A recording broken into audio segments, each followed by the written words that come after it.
সব পোন প্ৰথমে স্পষ্ট কথা সিধা কথা ক'বলৈ হলে জুবিনৰ কথা কোৱাৰ লগে কিন্তু মনটো কিবা খুন্দা মাৰি ধৰে এটা কথা কব বিচাৰিছো আমাৰ যি বৈদেশিক মন্ত্ৰী আছে পবিত্ৰ মাঘেটা তেখেতৰ নামহে পবিত্ৰ তন মন ধন কিন্তু পবিত্ৰ নহয় যোৱাকালি আপুনি দেখা পালে না এজন আপোনাৰ বাহিৰৰ পৰা এজন আপোনাৰ গায়ক আহিলে তো তেখেতৰ ক্ষেত্ৰত সম্পূৰ্ণ ডক্টৰ আপোনাৰ পুলিচ প্ৰশাসনৰ পৰা আদি কৰি একদম জেড চিকিউৰিটি দিয়া নিচিনাকে হা তো আমাৰ যেতিয়া জুবিন গাৰ্গ যেতিয়া তাত গৈছিলে ছিংগাপুৰ গৈছিলে তো তেনেকুৱা নিৰাপত্তা কিয় নিদিলে কিয় নন ষ্টপ তেখেতৰ লগত ডক্টৰ নাৰাখিলে কুলাৰ বগা কিয় দেখিলে আজি পবিত্ৰ মাঘেটা যে হ'ল এই নামটো ক'ব পালে ক'ৰ পৰা আহিলে যে ক'ৰ পৰা সংকট হ'ল তেখেতে হা এংকৰিং কৰি থকা মানুহ এজনে আছিলে তেখেতে চিনিয়ে নাপায় কালিলৈকে কৰি কিবা ভিডিঅ' কেছেট বনোৱা মানুহ আজিও আমি তেনেকৈ ক'ব লাগিব অকমান ধুনীয়াকে সুন্দৰ সুন্দৰ দুটামান কথা ক'লেই মানুহৰ মানেকত ৰাইজৰ মানেকত ভাল মন্ত্ৰী বা তেনেকুৱা ধৰণৰ হৈ নপৰে গতিকে চব অসমৰ জনগণে চাই আছে হা জুবিনৰ ক্ষেত্ৰটোত যে এইটো নহয় যে কোনোবাই নীৰৱ বিমুখে পালন কৰি আছে সকলোৱে চাই আছে আমিও চাই আছো কিন্তু গাখীৰ যেনেকে মুখ্যমন্ত্ৰী ডাঙৰীয়া ওপৰত ঢালিছো ভাল কাম কৰা দেখি কিন্তু সিধা কথা কৈছো জুবিনৰ ক্ষেত্ৰত ন্যায় প্ৰদানৰ ক্ষেত্ৰত যদি অকপ মানুহ যদি কৃপণালী কৰিব নহয় কিন্তু উলট পালট হৈ যাব একদম স্পষ্ট কথা উলট পালট হৈ যাব কিন্তু মানে আপোনালোকে এনেকুৱা ধৰণৰ আশা কৰি আছে এতিয়া কিন্তু বাৰম্বাৰ দাবী জনাই আহিছো যে ইমান দেৰি তেওঁলোকক ৰাখিব নালাগিছিলে ইমান দেৰি ওপৰত থাকিব লাগিছিলে সেই তাত তেতিয়া মানিলোহেঁতেন অন্তৰাত্মাই আমাৰ ভাল পালোহেঁতেন যেনেকে ড্ৰাগছ মাফিয়াক গুলিয়াব পাৰে গৰু মাফিয়াক গুলিয়াব পাৰে চুপাৰী মাফিয়াক গুলিয়াব পাৰে কয়লা মাফিয়াকো গুলিয়াব পাৰে কিয় গুলিয়াব নোৱাৰে আমাৰ যাৰ আমাৰ হিয়াৰ মুঠুক যোনে মাৰিলে তাৰ ক্ষেত্ৰত কি প্ৰণালী কিয় যদি ফাঁচি কাঠত ওলমাব মানে নোলমাই কেনেবাকে যিধৰণে আমি আশা কৰিছো কিন্তু উল্টা হৈ যাব একদম আপোনালোকৰ যোগেদি আজি কৰিছে একদম উল্টা হৈ যাব তাত কিন্তু কোনো ধৰণৰ কম্প্ৰমাইজ নহব ন' কম্প্ৰমাইজ স্পষ্ট কথা চিধা কথা কাৰণ জুবিন দা আমাৰ হিয়া মঠু আৰু হিয়া মঠুৰ লগত আমাৰ আমি সদায় কৈ চাৰ্চিটলৈতো বাট চাই আছোৱে হয়তো 12 তাৰিখৰ আগত আমি ইতিমধ্যে হয়তো আমি অৰ্ধলংঘ প্ৰতিবাদী কাৰ্যসূচী আমি ঘোষণা কৰিছো আজি কিন্তু আজি আপোনাক কৈ দিলো কাইলৈ আপোনাক কৈ দিলাব কাৰণ এইটো যে মানে জুবিনৰ ক্ষেত্ৰত কোনো ধৰণৰ কৃপণালী মানে কৰিব নোৱাৰিব হয়তো আজি আমাৰ এনেকুৱা লাগিছে কি মানে ৰাইজক দেখাবলৈকে মানে জল্দাজলদিকে যদি চাৰ্জশ্বিট দিয়া কিবা ব্যৱস্থা কৰিছে তাত কিজানি কিবা হুৰুঙা থাকিয়ে গৈছে বাচি যাবলৈ তেনেকেতো নহ'ব ন তেনেকে নহ'ব আমি ন' কম্প্ৰমাইজ আমি কোনো ধৰণৰ জুবিন দালত কোনো ধৰণৰ কম্প্ৰমাইজ নকৰোঁ বাকী চবতে কিবা কৈছে ক'ৰবাত চাকৰি দিছে হা কিবা মিয়া খেদিছে চবতে আছো জনগোষ্ঠী জনগোষ্ঠী দিবলৈ লৈছে বা ঠিকে তাতো আছো জুবিনৰ ক্ষেত্ৰত কিন্তু কোনো ধৰণৰ কম্প্ৰমাইজ নহ'ব হাজাৰবাৰ জেল হাজাৰবাৰ গুলি কাম জুবিনৰ কাৰণে কোনো ধৰণৰ কথা নাই তাত স্পষ্ট কথা আপোনাক যোগেদি আপোনালোকৰ যোগেদি কৈ দিছো অসমবাসী ৰাইজকো কৈছো যে আপোনালোকে জুবিনৰ ক্ষেত্ৰত কোনো ধৰণৰ কম্প্ৰমাইজ নকৰিব অসমীয়া যুৱ মঞ্চ তথা মই আপোনালোকক অনুৰোধ জনাইছো আহ্বান জনাইছো মানে 12 তাৰিখলৈকে ৰখিব গৈছে 12 তাৰিখে আমি 12 তাৰিখে কি ৰিপৰ্ট কি চাকচেছ আমি চাম আৰু তাৰপিছত কিন্তু ধুঁৱলি কুঁৱলী হৈ যাব অসমৰ জনগণে ভবা মতে যদি নহবলৈ হয় অসম ধুঁৱলি কুঁৱলী হৈ যাব জুবিনৰ ক্ষেত্ৰত ন' কম্প্ৰমাইজ কামৰা কথাটো আমি চাই থাকিবলৈ হৈ থকা নাই ইয়াত জুবিন দা কি পৰিস্থিতিত কোনে ছিংগাপুৰত হত্যা কৰিলে সেইটোহে আমাক লাগে এতিয়া মহে কামুৰিছে বুলি কৈ মানুহৰ ইয়াত চিম্পেথি ল'ব নিবিচাৰিব এই হত্যাকাৰী বিলাকৰ পক্ষত কথা কৈ বোলে এই কিবা জেলত বোলে কিবা আপোনাৰ মাটিত শুই আছে বুলি কৈছে আমি চব কথা গম পাওঁ জেলত কেনেকে থাকে এগৰাকী আপোনাৰ অভিযুক্ত সেই কথা জানো আমি গতিকে অসমৰ মানুহক তেওঁ ব্লেকমেইল কৰি আছে যে তাত বোলে ৰুটি খাবলৈ পোৱা নাই তাত বোলে আপোনাৰ এই কিবা ভাতৰ লগত দালি ভাত খাই মানুহবিলাক শুকাই খিনাই গৈছে বুলি কৈছে মানে খিনাই গৈছে বুলি কৈ আমাৰ অসমৰ মানুহক দেখুৱাইছে যে এইবিলাক মানুহক জেলত শাস্তি দিয়া হৈছে সব মিছা কথা জেলত তেনেকে কাকো ৰখা নহয় জেলত কাৰ্পেটতে ধুনীয়াকে শুবলৈ পৰিস্থিতি কৰি দিয়া হৈছে জেলত কেনেকে থাকে জেলত যোৱা মানুহবিলাকে জানে সময়মতে ভাত খাবলৈ দিয়ে গতিকে এনেকৈ মানে মিছা মিছি কথা কৈ মূল যিটো আমাৰ হেশটেগ জাষ্টিছ ফৰ জুবিন গাৰ্গ জুবিন দাৰ ন্যায় বিচাৰৰ যিটো সংগ্ৰাম সেইটো পাতল কৰিব খুজিছে মুখ্যমন্ত্ৰীয়ে ইয়াৰ পৰা অসমবাসী ৰাইজক সাৱধান হ'বৰ কাৰণে আমি অনুৰোধ জনাইছো যে ইমান দীঘলীয়া সময় তেওঁলোকে তদন্ত কৰিলে কিন্তু মূল অভিযুক্তক আপোনাৰ ঢুকি নাপালে জুবিন দাক ছিংগাপুৰলৈ কোনে লৈ গৈছিলে আজি আপোনাৰ ছিংগাপুৰত নৰ্থ ইষ্ট ইণ্ডিয়া ফেষ্টিভেল চামকানু মহন্তক লগত লৈ হাই কমিশ্যন অফ ইণ্ডিয়াই পাতিছিলে হাই কমিশ্যন অফ ইণ্ডিয়া মানে বিজেপি চৰকাৰে পাতিছিলে গতিকে বিজেপি চৰকাৰৰ কোনো এতিয়ালৈকে কোনো অনুষ্ঠানক ছিংগাপুৰত থকা হাই কমিশ্যনে হওক বা আপোনাৰ আমাৰ ভাৰতৰ যি বিদেশ মন্ত্ৰণালয় আছে কোনো মন্ত্ৰীক আচলতে আপোনাৰ তদন্তৰ আওতালৈ অনা নাই আপোনাৰ ঘটনা ঘটিছে ছিংগাপুৰত কিন্তু ইয়াত আপুনি চাব গুৱাহাটীত আপোনাৰ হোটেল এই যিবিলাকত আপোনাৰ জুবিন দাই কেতিয়াবা পুৰি বা চাহ খাইছিলে সেইবিলাক মানুহক তদন্তৰ আওতালৈ আনিছে গুৱাহাটীৰ বিহু কমিটিবিলাকো তদন্তৰ আওতালৈ আনিছে গতিকে তদন্ত কৰিব লাগিছিলে ছিংগাপুৰ আছাম এছ'চিয়েশ্যনৰ যিবিলাক সভাপতি সম্পাদক তদন্ত কৰিব লাগিছিলে এই ইয়ত পাৰ্টি কৰোঁতে যে জুবিন দাই হাগত পৰি মৃত্যু হ'ল তন্ময় ফুকন যিগৰাকী অৰ্গেনাইজাৰ সেই মানুহজনক আপোনাৰ তদন্ত আওতালৈ নানিলে গ্ৰেপ্তাৰ নকৰিলে তাৰপাছত তেওঁলোকে চাৰ্জশ্বিট দাখিল কৰিব বোলে সেই চাৰ্জশ্বিটটো হ'ব আপোনাৰ ৩৫০০ পৃষ্ঠাৰ এই ৩৫০০ পৃষ্ঠাই হওক বা আপোনালোকে ৰামায়ণ মহাভাৰত লিখি আনক মহাকাব্য এখন লিখি আহিলেও নহ'ব আমি যিবিলাক মূল অভিযুক্ত বুলি কৈছো হিমন্ত বিশ্ব শৰ্মাও মূল অভিযুক্ত কাৰণ এই হাই কমিশ্যন অফ ইণ্ডিয়াৰ লগত নৰ্থ ইষ্ট ইণ্ডিয়া ফেষ্টিভেল কেনেকৈ আয়োজন হ'ব শামকানু মহন্ত কি দায়িত্বত থাকিব সেই কথা বতৰা আপোনাৰ দীঘলীয়া আপোনাৰ মিটিঙত তেওঁলোকৰ চলি আছিলে মিটিং মানে তেওঁলোকৰ যিবিলাক চিঠি পত্ৰ আছিলে হাই কমিশ্যন অফ ইণ্ডিয়া আৰু আপোনাৰ হিমন্ত বিশ্ব শৰ্মাৰ মাজত এপ্ৰিল মাহৰ পৰা যোগাযোগ চলি আছিলে এতিয়া জুবিন দাৰ মৃত্যু হোৱাৰ কাৰণে তেওঁলোকে কোনো লেনদেন নাই মানে নৰ্থ ইষ্ট ফেষ্টিভেলৰ লগত তেওঁ লেনদেন নাইকিয়া হৈ গ'ল তাৰপাছত শামকানু মহন্তক তেওঁ চিনিয়ে নাপাওঁ বুলি কৈ দিলে গতিকে এই মানুহজনে অসমৰ মানুহক ব্লেকমেইল কৰি আছে আৰু এতিয়া তেওঁ এটা বস্তু সন্মুখলৈ আনিছে চাৰ্জশ্বিট 12 তাৰিখে দাখিল কৰিব তেওঁ কৈ ফুৰিছে বোলে মহে কামুৰিছে শামকানু মহন্তক যে মুখ্যমন্ত্ৰী হিমন্ত বিশ্ব শৰ্মা ডাঙৰীয়ে আমাৰ হিয়াৰ আমঠু অসমৰ সম্পদ জুবিন গাৰ্গ ডাঙৰীয়াৰ যি ন্যায় তদন্ত আমি যি অসমবাসীয়ে ন্যায় বিচাৰিছো এই যে ন্যায় যে জুবিন দাক যে দিব লাগে সেইটো পিছুৱাব বিচাৰি আছে তেওঁ মানে জুবিন দাক ন্যায় দিবৰ মন নাই যাৰ বাবে এনেধৰণৰ পোষ্ট মেলনক মাতি নি কনচাৰ্ট কৰিব বিচাৰি আছে এতিয়া প্ৰথম কথা আমি জুবিন দাৰ গান এটা শুনিছিলো জাপি বৰষুণত লাগে বৰষুণ দিলে কামত নাহে হৈ আগতেও কৈছিলো কাৰণ এইটো কথা খাতে কাৰণ কিয় যদি সময়ৰ কাম সময়ত নকৰে গোটেই অসমবাসীয়ে ভাৰতবৰ্ষৰ জুবিন দাৰ ন্যায়ৰ বাবে মাত মাতি আছে আপোনাৰ বলিউডৰ পৰা মানুহ আহিছে খবৰ ল'বলৈ জুবিন দা যেতিয়া শেষ নিশ্বাস ত্যাগ কৰিছিলে যেতিয়া ফিউনাৰেল হৈছিলে সেই টাইমতো তেওঁ ৱৰ্ল্ড ৰেকৰ্ড কৰি গৈছে বিশ্বত তো সেইজন মানুহৰ ন্যায় দিয়াৰ পৰা এইখন চৰকাৰ মানে ন্যায় দিয়াটো পিছুৱাব বিচাৰিছে আৰু এটা কথা মুখ্যমন্ত্ৰী হিমন্ত বিশ্ব শৰ্মা ডাঙৰে বাৰে প্ৰতি ডেট এক্সটেণ্ড কৰি গৈ আছে কেতিয়াবা কয় 10 তাৰিখ কেতিয়াবা কয় 17 কেতিয়াবা কয় 8 তেওঁ নিজে ঠিক মানে নিজে নিজকে মানে কনভিন্স কৰাব পৰা নাই তেওঁ কৰিব গৈ আছে কি এটা মুখ্যমন্ত্ৰী হিমন্ত বিশ্ব শৰ্মা ডাঙৰীয়াক সুধিব বিচাৰিছো যে আপুনি নিজেই কয় যে মই big fan of Zubeen Garg আপুনি যদি সঁচাকৈ জুবিন গাৰ্গ ডাঙৰীয়াৰ ফেন হয় তেনে জুবিন গাৰ্গ ডাঙৰীয়াক কেতিয়া ন্যায় দিব অসমে জানিব বিচাৰিছে এতিয়া মুখ্যমন্ত্ৰী ডাঙৰীয়া আপোনাৰ মেজিক চাবলৈ অসম বিচৰা না মেজিক বহুত হৈ গ'ল এতিয়া সঁচা অৰ্থত ন্যায় চাব বিচাৰিছে আৰু মুখ্যমন্ত্ৰী হিমন্ত ডাঙৰীয়াৰ লগতে এইখন চৰকাৰৰ পৰা কি আশা কৰিব য'ত যেতিয়া দিৱালীৰ কথা কৈছিলে দিৱালী ফটকা ফুটাবলৈ মেণ্ডেটৰী কৰিছিলে যে ফটকা ফুটাবই লাগিব তেওঁ এনেধৰণৰ কথা কৈছিলে তো এইখন চৰকাৰে যদি জুবিন গাৰ্গ ডাঙৰীয়া মৃত্যুৰ পিছত দেৱালী ফুটাবলৈ কুণ্ঠাবোধ নকৰে নিজেই ফুটাবলৈ ৰাইজক মানে অনুৰোধ জনায় তেন্তে পোষ্ট মেলনক মাতি আনি কনচাৰ্ট কৰাটো কোনো ডাঙৰ কথা নহয় আৰু লগতে আমাৰ অসমবাসীৰ কাৰণে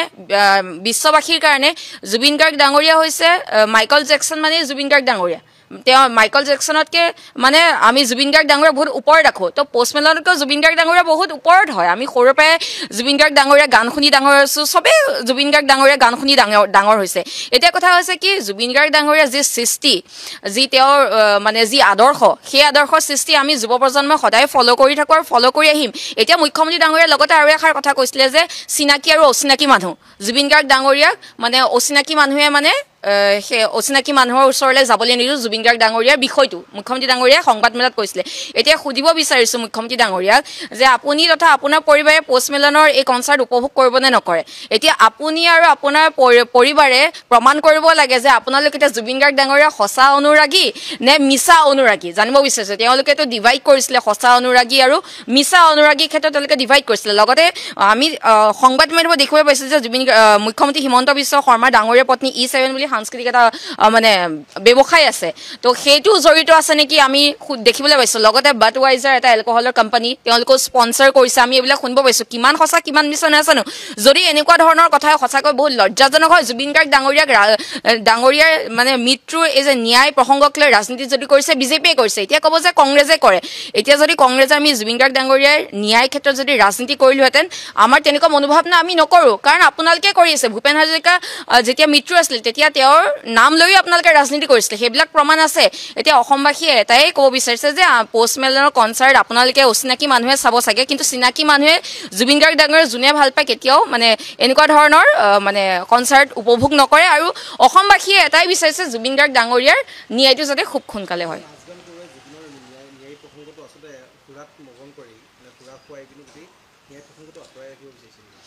নিশ্চয় সেইটোৱে হয় ন মুখ্যমন্ত্ৰী হিমন্ত বিশ্ব শৰ্মাই কৈছিলে ৰাজীৱ শদিয়া ডাঙৰীয়াৰ কথা কৈছিলে তেওঁ উদাহৰণ দিছিলে যেতিয়া জুবিন গাৰ্গ ডাঙৰীয়াৰ ন্যায়ৰ কাৰণে গোটেই অসমবাসী আজি পৰ্যন্ত লাগি আছো আমি চবে তেতিয়া মুখ্যমন্ত্ৰী ডাঙৰীয়াই এষাৰ কথা কৈছিলে ৰাজীৱ শদিয়াৰ কথা আনিছিলে যে ৰাজীৱ শদিয়া সময়তো আপোনালোকে এনেদৰে চিঞৰ বাখৰ কৰা নাছিলে এনেদৰে মানে ৰাজীৱ শদিয়াৰ কাৰণে এনেদৰে সন্মান দেখুওৱা নাছিলে এতিয়া সুধিব বিচাৰিছো ৰাজীৱ শদিয়া ডাঙৰীয়াই এষাৰ কথা কৈছিলে আমি লাগিব লাগে ক'ত লাগি আছো ক'ত এতিয়া মুখ্যমন্ত্ৰী ডাঙৰীয়াৰ কথা ক্ষেত্ৰতো সেইটোৱে হৈছে এতিয়া জুবিন গাৰ্গ ডাঙৰীয়া আপুনি যোনটো কথা কৈছে একদম 100% সঁচা আমি এতিয়া লাগিব লাগিছিলে ন্যায়ৰ কাৰণে মুখ্যমন্ত্ৰী ডাঙৰীয়া ক্ষিপ্ৰতাৰে লাগিব লাগিছিলে কাৰণ তেওঁ হৈছে চিনাকি প্ৰেমী জুবিন গাৰ্গ ডাঙৰীয়া তেওঁ নিজেই প্ৰমাণ কৰি দিছে বিজেপি সমস্ত দলটো হৈছে চিনাকি বোলে তেওঁলোক প্ৰেমী হয় বাকীবিলাক চব অচিনাকি হয় তো তেওঁলোকেহে প্ৰমাণ কৰিব লাগিছিলে আজি এই কনচাৰ্টটো কাইলৈ যোনটো কনচাৰ্ট হ'ব সেইটো কেঞ্চেল কৰিব লাগিছিলে সেইটো কিয় কেঞ্চেল নকৰিলে এইবিলাক হৈছে মানুহক ব্যস্ত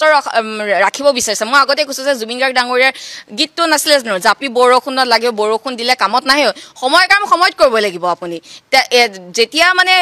পৰিৱেশটো ঠাণ্ডা কৰিব তেওঁ বিচাৰিছে ঠাণ্ডাটো অসমৰ পৰিৱেশ নহয় কাৰণ জুবিন দাক চবে এটা সৰু শিশুৰ পৰা বৃদ্ধ এজনলৈকে চাহ দোকানৰ পৰা এজন পদপথৰ ব্যৱসায়ীলৈকে মানুহে ভাল পায় তো জুবিন গাৰ্গ ডাঙৰীয়াৰ ন্যায় যদি ভাবিছে এনেকুৱা ধৰণৰ কনচাৰ্ট কৰি পেলাই মানুহক অকণমান ডাইভাৰ্ট কৰিম বুলি ভাবিছে সেইটো পচিবল নহয় আৰু যদি চাই এষাৰ কথা আছে নহয় যে অভিমন্যু কৌৰৱে হত্যা কৰাৰ পিছত পাণ্ডৱৰ ঘৰত শোকৰ বন্যা বৈছিলে আৰু কৌৰৱৰ ঘৰত আনন্দৰ উৎসৱ হৈছিলে এতিয়া অসমবাসীয়ে জানিব বিচাৰিছে কৌৰৱ কোন হয় জুবিন গাৰ্গ তোমাৰ এই মানুহজন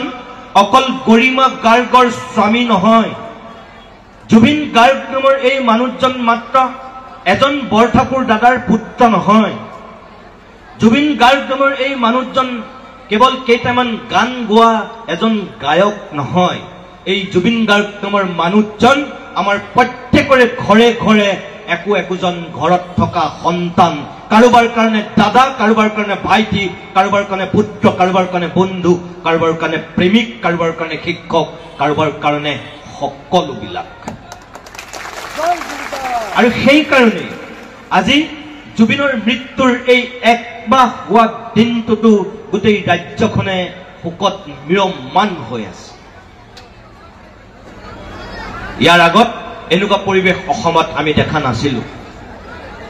এক মাহ হৈছে আজি কিন্তু এই এক মাহ ধৰি এই জুবিন নামৰ হত্যাটোক লৈ আমি গোটেই জাতিটো দুখত আছো জুবিন গাৰ্গ জীয়াই থাকোঁতে যিমান শক্তিশালী আছিল মই ভাবো মৃত জুবিন এতিয়া তাতকৈ 1000 গুণ বেছি শক্তিশালী হৈছে জীয়াই থাকোঁতে জুবিনে যিখিনি কথা স্পষ্টকৈ কৈছিল কাকো খাতিৰ নকৰিছিল কেৰেপ নকৰিছিল নিজৰ চিন্তা আৰু চেতনাটোক যেনেকৈ তেওঁ আগবঢ়াই দিছিল যিখিনি জুবিনে আমাক আদৰ্শ প্ৰতিষ্ঠা কৰি থৈ গৈছে আজি যিখিনি আদৰ্শ লৈ নতুন প্ৰজন্মই জয় জুবিন দা বুলি চিঞৰি আছে আমি আমৃত্যু সেইটোৱেই সংকল্প ল'ম যে জয় জুবিন দা এই কাৰণে আমি জয় জুবিন দা বুলি ক'ম জুবিনে কৈ থৈ গৈছিল মোৰ কোনো জাতি নাই মোৰ কোনো ধৰ্ম নাই মোৰ কোনো ভগৱান নাই মানুহেই মোৰ কাৰণে ভগৱান জিন্দাবাদ জুবিন গাৰ্গ জুবিনে সেয়াই শিকাইছিল যে জুবিনে কৈছিল মোৰ কোনো জাতি নাই মোৰ কোনো ধৰ্ম নাই আৰু আমাৰ ৰাজ্যখনত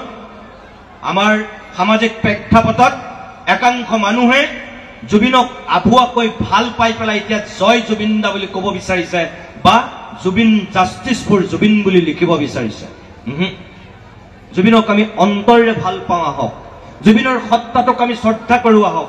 জুবিনে সঁচাকৈ যিখিনি কথা কৈছিল যিখিনি চিন্তাৰে আমাক উদ্ভাসিত কৰি থৈ গৈছিল যিখিনি চিন্তাৰ কাৰণে আজি এই 3,40,00,000 মানুহৰ ঘৰত দুখৰ বন্যা বৈ আছে আমি সেই সত্তাটোক সদায় জীয়াই ৰাখোঁ আহক কেনেকৈ আমি কোনো হিন্দু হ'ব নালাগে আমি কোনো ইছলাম হ'ব নালাগে আমি কোনো মুছলমান হ'ব নালাগে আমি কোনো খ্ৰীষ্টান হ'ব নালাগে আমি কোনো জৈন হ'ব নালাগে আমি কোনো বুদ্ধিষ্ট হ'ব নালাগে জুবিনে কৈছিল আমি মানুহ হওঁ আহক আমি মানুহ ইয়াত থকা সকলোকে মই সেইটোৱেই কওঁ যে আমি ধৰ্মৰ ফালৰ পৰা কোনোবা হিন্দু হ'ব পাৰোঁ আমি কোনোবা ইছলাম হ'ব পাৰোঁ আমি কোনোবা খ্ৰীষ্টান হ'ব পাৰোঁ কিন্তু এই ধৰ্মৰ ঊৰ্ধত থাকি জুবিনে যিটো ধৰ্মৰ কথা কৈছিল আমি সেই ধৰ্মটোক গ্ৰহণ কৰোঁ আহক আৰু সেই ধৰ্মটোৱে হৈছে মানৱতাৰ ধৰ্ম আমি মানুহ আমি মানৱীয় দৃষ্টিভংগীৰে চলিম আৰু জুবিনে যিখিনি আমাক শিকাই থৈ গৈছিল যিহেতু এখন CV ৰমন ইনষ্টিটিউট ইয়াত যিহেতু ছাত্ৰ ছাত্ৰীৰ ঠাস খাই আছে সেইকাৰণে মই নতুন প্ৰজন্মটোক এইটোৱেই ক'ব বিচাৰোঁ যে অকল জয় জুবিন দা বুলি মুখেৰে ক'লে নহ'ব আমাৰ অন্তৰত আমাৰ বুকুত আমি সকলোৱে খোদিত কৰি লওঁ আহা যে জুবিনৰ আদৰ্শক আমি আমৃত্যু হিন্দী হ'বলৈ নিদিয়াকৈ এইখন অসমৰ বুকুত আমি খোদিত কৰি ৰাখিম আমি জীয়াই ৰাখিম জুবিনক জীয়াই ৰাখিম জুবিনৰ আদৰ্শক জীয়াই ৰাখিম আৰু আমি নিজেও একোজন প্ৰকৃত নাগৰিক হ'ম ভাল মানুহ হ'ম মানুহ সেই সংকল্পটো সকলোৱে ল'লেই মই ভাবো CV ৰমনো জ্বলি উঠিব আমি কোৱাৰ কথা নহয় জুবিন গাৰ্গে নিজে কি কৈছিলে যে জুবিন গাৰ্গে নিজে কৈছিলে যে প্ৰথমতে তেখেতে কৈছিলে I am a socio' leftist তাৰপিছত তেওঁ মুকলিকৈ কৈছিলে I am a socialist B বৰুৱাত যিটো প্ৰগ্ৰেম আছিলে তেখেতে কৈছে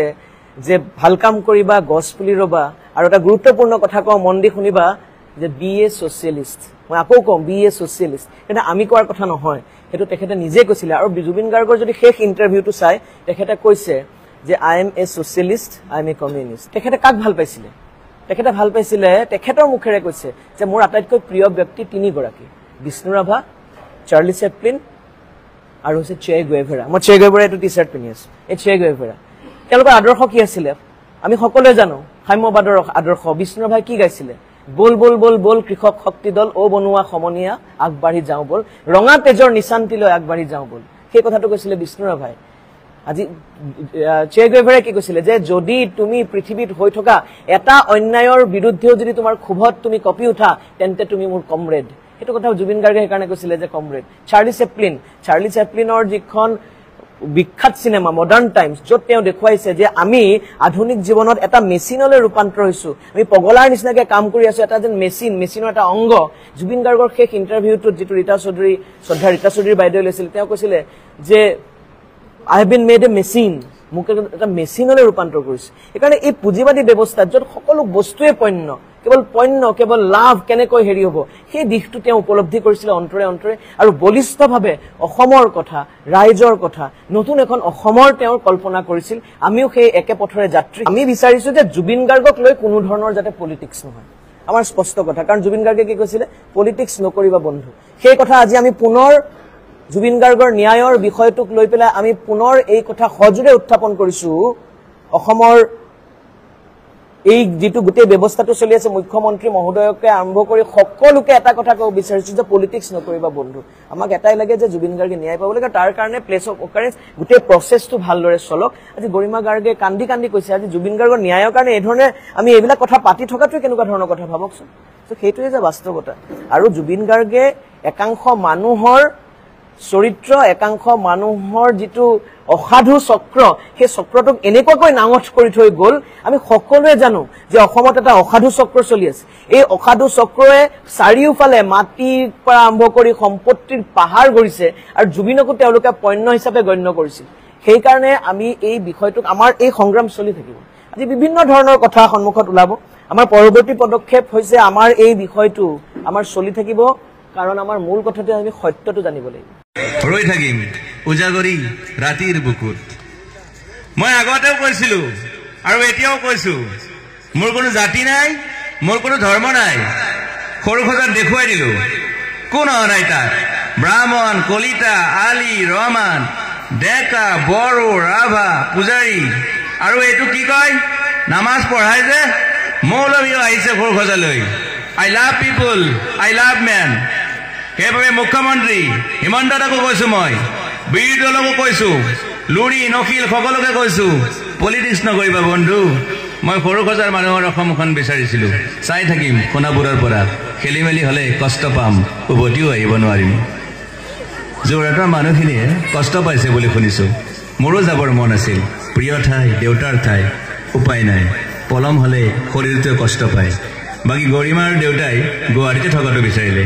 একো নাই গুৱাহাটীলৈ আহিলে মাত দি যাব সোণাপুৰতে থাকিম আৰু এটা কথা যোৰহাটত প্ৰতিমূৰ্তি এটা হ'ব বুলি শুনিছো গুচি যাম কেতিয়াবা খেন্দা কাকো হাতে নকৰো মায়াবিনী ৰাতি ধুমুহাৰ সতে মাজুলীবাসীয়ে দুখ নকৰিব দেই মন কৰিলে গাই দিব মাজুলীত এজনী ছোৱালী নিমাতী ঘাটলৈ যাব নোৱাৰিম আৰু একো নাই মোক প্ৰতিটো বসন্ততে পাব অসমবাসীয়ে শৰতত গাইছো, বহাগত গাইছো, ৰদত গাইছো, বৰষুণত গাইছো, দুখৰ গান, সুখৰ গান, শিশু, মুক্তি, মায়া, অনামিকা, মাথো নতুন গান গাব নোৱাৰিম, বন্ধ হৈ থাকিল চালক সকলো। এতিয়াৰ পৰা আৰু গান নেগাওঁ, মাথো শুনিম শেষ মঞ্চখনৰ পৰা। শুনাবোৰেৰে পাৰ হৈ গ'লে গাই যাব কেতিয়াবা ধুমুহাৰ খতে। মাজতে সাঁথৰ এটা কওঁ, ছিংগাপুৰত মহন্তদাই কোৱা মতে নৰ্থ ইষ্ট ফেষ্টিভেল এখন আছিল। মই আগতেও কৈছো সাগৰ মোৰ প্ৰিয়, সিদ্ধাৰ্থ শেখৰ মই একেলগে সাগৰ গলো। পিছত গম পালো খেন্তা মই মৰি থাকিলো বোলে। বাকী নাজানো ক'ত কি হ'ল, শেখৰ নাই, সিদ্ধাৰ্থ নাই, অকলে অকলে কফি নেতাত দিল্লী হৈ সৰু সজাই পালো। বাট আই লাইক পিচ, মই শান্তি বিচাৰো। বৰ কম সময় পালো, মন আছিল কিবা এটা কৰিবলৈ।